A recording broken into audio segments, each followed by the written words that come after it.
அனைவருக்கும் வணக்கம். நான் Kanaka designing Taylor.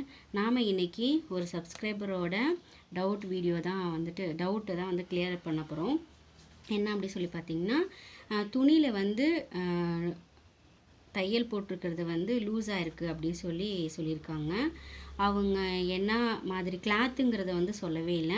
Cloth wise வந்து நமக்கு வந்து டிஃப்ரெண்ட் ஆகும். ஒவ்வொரு கிளாத்துக்கு வந்துட்டு நம்ம சின்ன மிஷினாக இருந்தால் நம்ம என்ன பண்ணோம்னா டென்ஷன் ரெகுலேட்டரில் வந்துட்டு கொஞ்சம் லூஸோ டைட்டோ வந்துட்டு நம்ம வச்சு பண்ணணும்.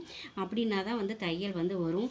ஒரே மெட்டீரியலுக்கே வந்து ஒரு மெட்டீரியலில் வந்து துணி தையல் வந்து நல்லாயிருக்கும். இன்னொரு மெட்டீரியலில் பார்த்திங்கன்னா கொஞ்சம் லூஸ் விழுகும். அது வந்து டென்ஷன் ரெகுலேட்டரில் வந்து நம்ம வந்து கூட கம்மியாக அந்த மாதிரி வந்து வைக்கணும். அப்படி வச்சோன்னா நமக்கு வந்துட்டு நல்லா வந்து தைக்கும். அது நீங்கள் அவங்க சின்ன மிஷின் வச்சுருக்காங்களா பெரிய மிஷின் வச்சுருக்காங்களான்னு தெரியல, அதை மென்ஷன் பண்ணலை. அதனால் இதுதான் ரீசன்.